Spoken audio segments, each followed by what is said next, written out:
조금 많지만 제가 읽어보겠습니다.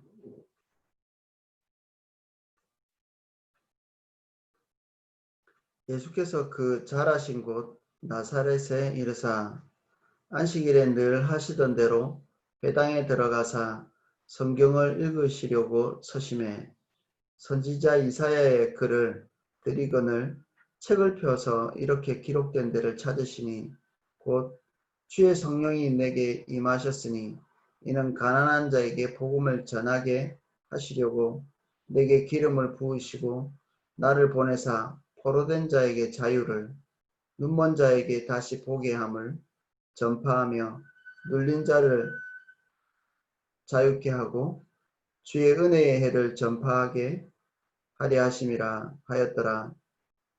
책을 덮어 그 맡은 자에게 주시고 앉으시니 회당에 있는 자들이 다 주목하여 보더라.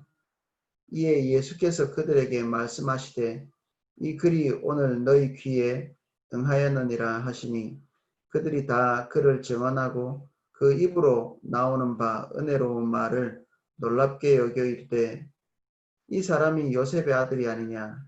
예수께서 그들에게 이르시되 너희가 반드시 의사야 너 자신을 고치라 하는 속담을 인용하여 내게 말하기를 우리가 들은 바 가브나움에서 행한 일을 내 고향 여기서도 행하리라 하리라. 또 이르시되 내가 진실로 너희에게 이르노니 선지자가 고향에서는 환영을 받는 자가 없느니라. 내가 참으로 너희에게 이르노니 엘리야 시대에 하늘이 3년 6개월간 닫히어 온 땅에 큰 흉년이 들었을 때 이스라엘에 많은 과부가 있었을 때 엘리야가 그중 한 사람에게도 보내심을 받지 않고 오직 시돈 땅에 있는 사렙다의 한 과부에게 뿐이었으며 또 선지자 엘리사 때에 이스라엘에 많은 나병 환자가 있었을 때 그 중에 한 사람도 깨끗함을 얻지 못하고 오직 수리아 사람 나아만 뿐이었느니라. 회당에 있는 자들이 이것을 듣고 다 크게 화가 나서 일어나 동네 밖으로 쫓아내어 그 동네가 건설된 산 낭떠러지까지 끌고 가서 밀쳐 떨어뜨리고자 하되 예수께서 그들 가운데로 지나서 가시니라. 아멘. 오늘 말씀은 우리에게 한 면에서는 굉장히 무겁고 부담스러운 내용일 수 있습니다. 읽으면서 그 내용들의 어떤 진위를 좀 살펴보도록 하겠습니다. 예수님께서 습관에 따라서 안식일이 되면 회당에 들어가셨던 것 같습니다. 여기에 나와 있는 대로 회당에 들어가서 말씀을 전하실 때 이게 처음이었던 것 같지는 않거든요. 그래서 다른 지역에서도 회당에 들어가셨던 것 같고 특별히 나사렛에 오셔서도 회당으로 들어가셨죠. 이곳이 유대인들이 다 모여있는 곳이기 때문에 그렇습니다. 사람들이 모여있는 곳에서 복음을 전하신 거죠. 아시는 분은 아시겠지만 이 회당이라는 곳은 특별히 설교자가 따로 있지 않습니다. 말씀을 읽고 그것에 대해서 할 말이 있는 사람, 그리고 우리가 지금 하려고 하는 큐티를 나눈다든지 그리고 은혜 받은 것을 나누는 이런 형태로 모든 사람들이 그냥 누구든지 자유스럽게 말을 이렇게 할 수 있는 그런 시스템이었죠. 예수님이 그 무리 중에 일어나서 이렇게 말씀하신 거죠. 그래서 하필이면 그때 이사야의 말씀의 두루마리를 이렇게 가져온 것 같고요. 지금 우리처럼 성경 전설을 갖다 드린 게 아니고 이사야 한 곳만 이렇게 갖다 드린 거죠. 밑에 있는 내용들은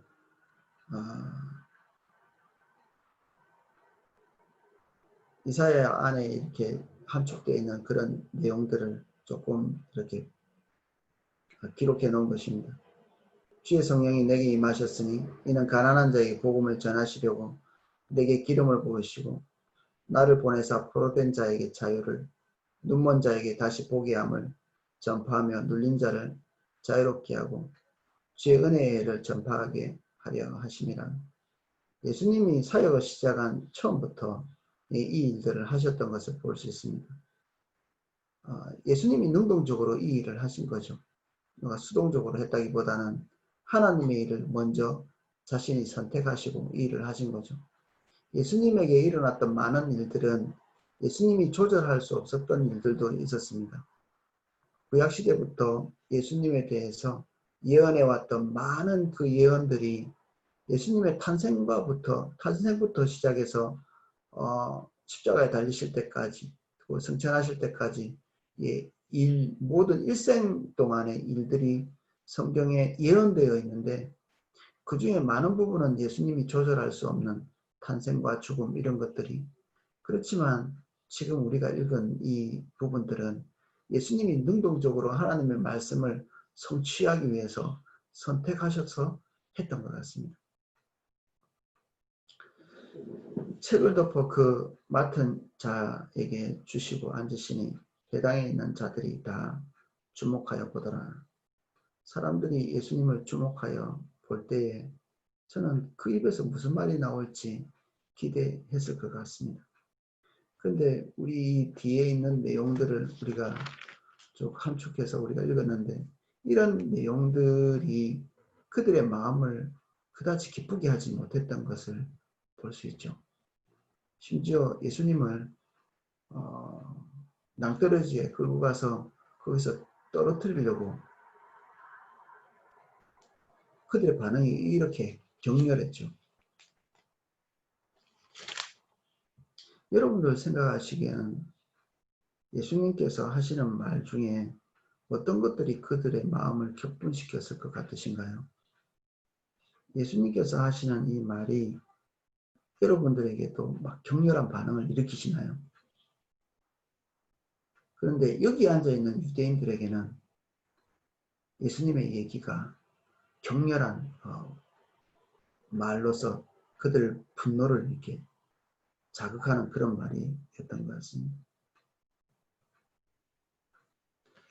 23절에 보면 예수님께서 그들 마음속에 있는 얘기를 이렇게 속담에 빗대어서 이렇게 툭 던지십니다. 이 말이죠. 의사야, 너 자신을 고치라 하는 속담을 인용하여 내게 말하기를, 이렇게 돼 있죠. 이것은 사람들 마음속에 있는 어떤 얘기를, 그들의 평가를 예수님에게 던진 것입니다. 예수라는도 보니까 우리랑 별로 다를 것도 없는 평범한, 그리고 특별히 뛰어날 것도 없는 네가 하는 말이 굉장히 거만하다고 이렇게 얘기하는 것이죠. 너 자신이나 잘하라는 겁니다. 네가 의사면 너도 똑같이 병든 상태에 있겠냐? 내가 볼 때, 그리고 우리들이 볼 때 너도 우리와 함께 나고 자랐고 이 나사렛에서 너도 먹고 살고 있고, 너도 우리와 똑같이 평범한 삶을, 그리고 고역을 겪고 살고 있는 주제에 네가 우리에게 하는 말이 메시아에 대한 이런 선포를 하면서 네가 그 자리에 스스로 올라가려고 한다는 평가를 한 거죠. 그가 진짜 선포된 말씀대로 했는지 안 했는지 중요한 것이 아니고, 예수 그리스도의 외적인 모습, 외적인 형태, 이러한 것들이 그들의 기대를 충족시키지 못했던 것을 볼 수 있습니다. 그리고 예수님에게서 나왔던 메시지도 그들의 마음 안에 있는 것들을 충족시키지 못했죠. 메시아가 와서 선포해야 될 말씀은 그들이 생각할 때 이런 종류의 유약한 말씀이 아니었던 것 같죠. 가난한 자에게 복음을 선포하고, 포로된 자에게 자유를, 눈먼 자에게 다시 보게 함을, 눌린 자를 자유케 하고, 그들이 볼 때는 아마 예수님도 눈먼 자고 예수님도 눌린 자고, 그들이 기대하는 메시아는 더 강한 자였을 것입니다. 최소한 로마의 황제, 그리고 예수님이 승천하시고 난 다음에 이스라엘을 멸망시켰던 베스파시아누스라는 그 혹독한 그런 군사력을 가지고 와서 이스라엘을 응징했던 그런 강력한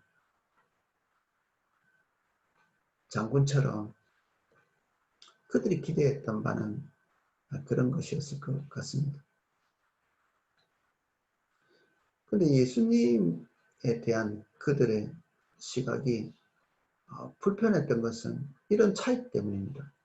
예수님이 실존적으로 가지고 있던, 그리고 그분이 선포했던 말씀과 그들이 기대했던 예수님의 그 메시아의 모습과, 그리고 그들이 기대했던 메시지와 너무 이렇게 격차가 큰 거죠. 우리는 하나님 앞에 나올 때 하나님에 대해서 무엇을 기대하고, 우리가 하나님의 말씀을 전하는 사람들에게 무엇을 기대하나요? 여러분들의 리더는 어떤 사람이 되었으면 좋겠습니까? 오늘 우리에게 하나님의 말씀을 대언하거나 하나님의 섭리에 의해서 우리를 다스리는 사람이 어떠했으면 좋겠습니까? 그것은 우리의 기대와 딱 맞는 거 맞나요? 지금 현재.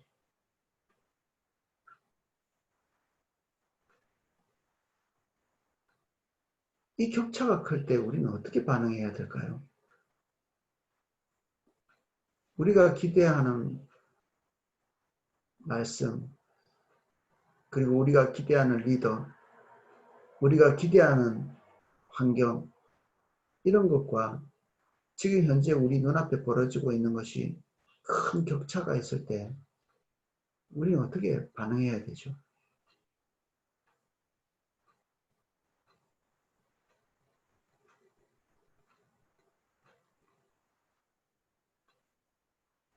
예수님께서 하신 어쩌면 푸념처럼 들리는 24절의 말씀이 있습니다. 내가 진실로 너희에게 이르노니 선지자가 고향에서는 환영을 받는 자가 없느니라. 그들의 로망을 채우지 못하는 거죠. 고향에서 태어난 자는. 그들이 가지고 있던 로망을 채우지 못하는.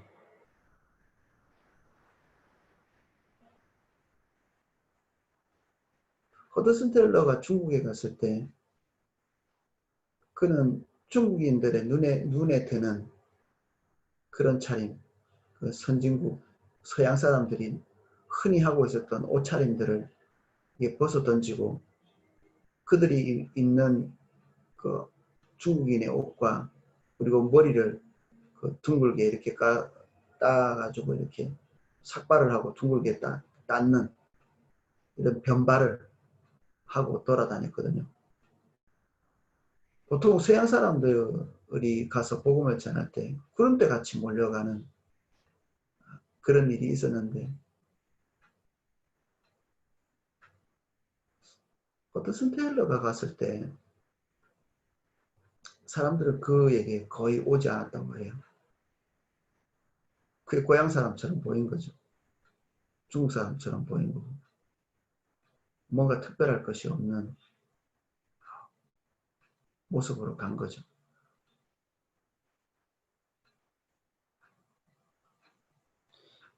이것이 단지 이렇게 고향에서 나왔기 때문에 환영받지 못했다라기보다는 더 본질적으로 들어가면 그들이 이미 가지고 있는 로망, 그림, 이미지, 이런 것들이 너무나 강력하고 그리고 흔들리지 않게 고착화되어 있는 거죠.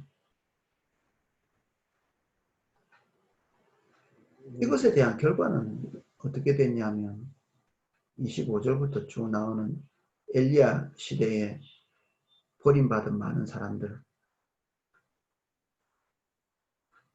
그리고 엘리사 시대에 고침받지 못하고 방치되어 있던 많은 사람들, 그런 사람들처럼 너희도 지금 그렇게 된다는 얘기잖아요. 줄이고 힘들고 고통당하고 있는데 너희들이 그 상태로 그대로 버림받게 될 것이다, 이 얘기를 하고 있는 거고, 나병 환자로 질병에 허덕이고 있는데 고통에 허덕이고 있는데 너희들이 그대로 방치될 것이다. 이 얘기를 하시는 거잖아요. 이런 얘기를 듣고 분통이 터지지 않은 사람이 있을까요? 그들이 하나님을 찾겠다고 이 회당에 와서 앉아가지고 이런 소리를 듣고 있잖아요. 그들은 이 메시지가 선포될 때 분통을 터뜨릴 것이 아니라 자기의 모습을 들여다봐야 되죠. 지금 내가 어떤 상태이고 내가 하나님의 은혜 바깥에 있는 이유가 무엇이고 하나님의 긍휼과 자비 바깥에 있는 이유가 무엇인지 살펴봐야 되겠죠. 그런데 이들의 반응은 선포된 메시지와 메신저를 제거하는 것으로 반응을 했습니다. 그들이 판단한 것과 다를 때 눈앞에 있는 것들을 제거하는 거죠. 더 차갑게 얘기하자면 이들은 그들의 기준이 신이었습니다. 이게 자기가 자기 하나님 되는 거거든요. 그들의 판단 기준, 그들이 가지고 있는 이미지와 그들이 가지고 있는 그림이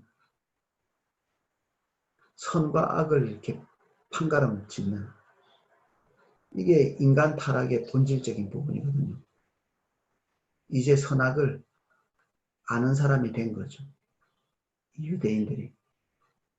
그리고 사람이. 선악은 하나님만 판가름하십니다.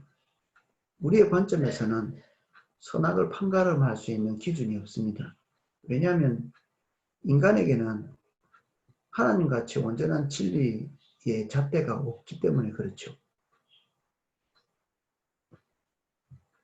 하나님은 스스로 본인이 기준이십니다. 하나님과 근사치에 있으면 선하시고요. 하나님과 근사치에 있지 않으면 악하게 되죠. 하나님과 온전히 닮아지면 선과 가까운 것입니다. 그런데 우리는 우리의 기준이 그것을 판가름할 수 있는 기준이 아닙니다. 우리의 기준과 비슷해지면 인간다워지는 거죠. 나다워지는 거고. 내가 하나님입니까? 내가 온 우주, 온 세상의 기준이 될 수 있습니까? 우리가? 될 수 있다고 속이는 것이 사단입니다. 그래서 우리는 우리의 하나님이 되지 못합니다.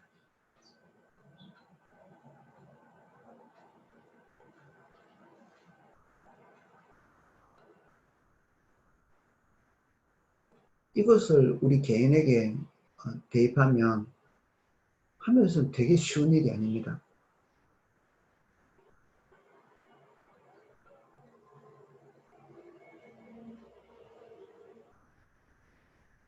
한면에서는 두려움을 가지고 우리의 판단 기준이 되는 우리 중심적인 판단, 생각들을 하나님 앞에서 내려놓기를 은혜를 구해야 되고요.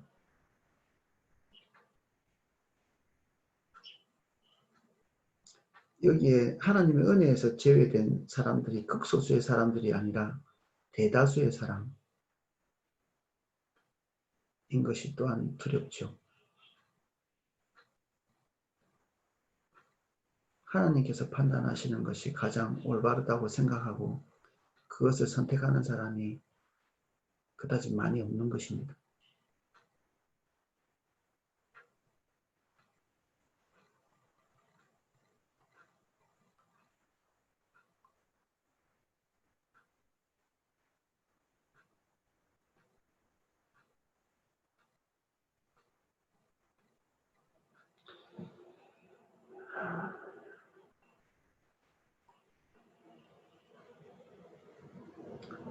제가 개인적으로 어제 잠을 거의 못 잤습니다. 일어나니까 새벽 2시더라고요. 그래서 이 말씀을 오늘 부활 말씀을 펴서 새벽 2시에 봤는데 근심과 염려 때문에 한숨도 못 자고 그냥 내려와서 지금 여기 앉아 있는 거거든요.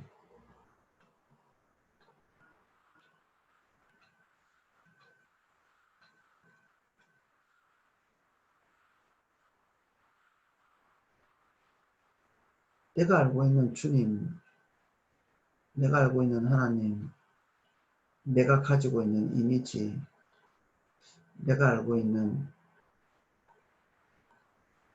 그 하나님과 나와의 관계,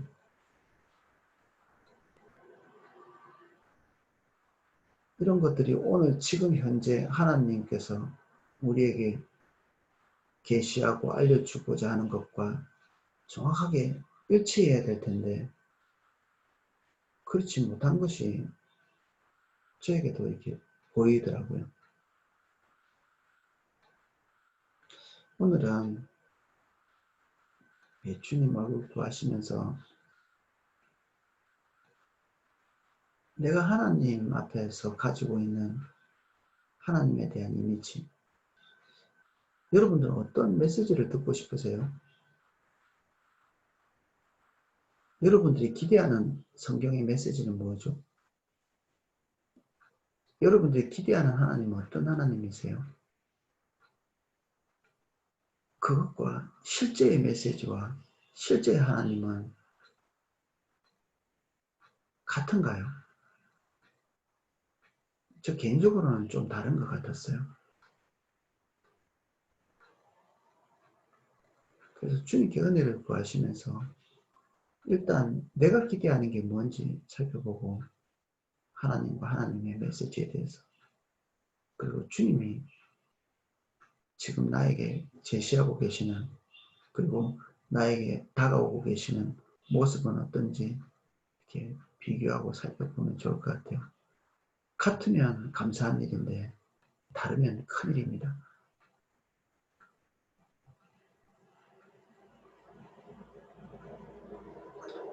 제가 기도하겠습니다.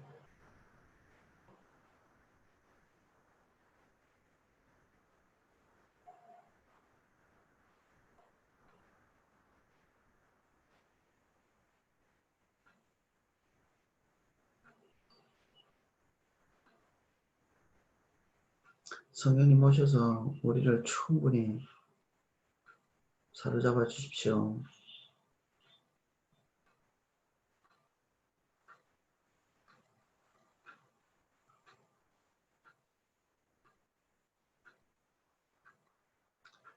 지금 우리가 여기저기서 주워 듣고 있는 많은 메시지들이 있습니다.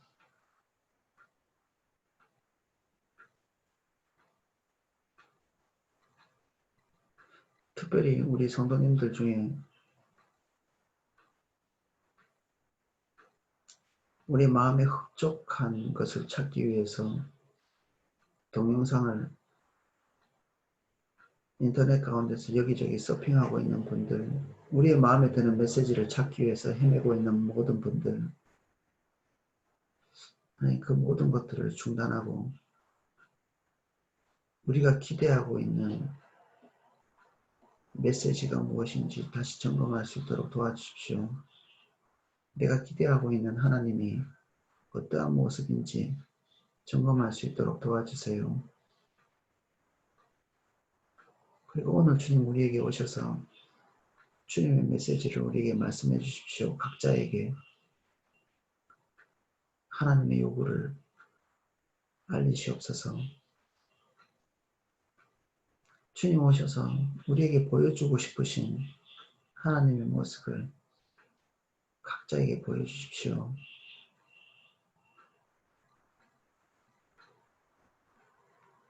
우리에게 두렵고 떨리는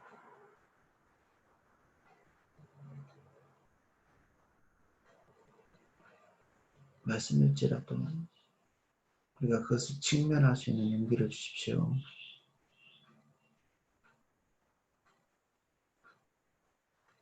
저희들에게 은혜가 필요합니다.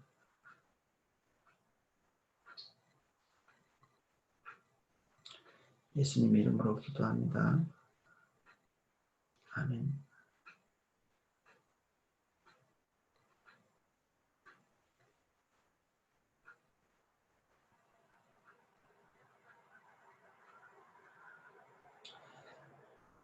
제가 기도하실 수 있도록 음악을 틀어드리겠습니다.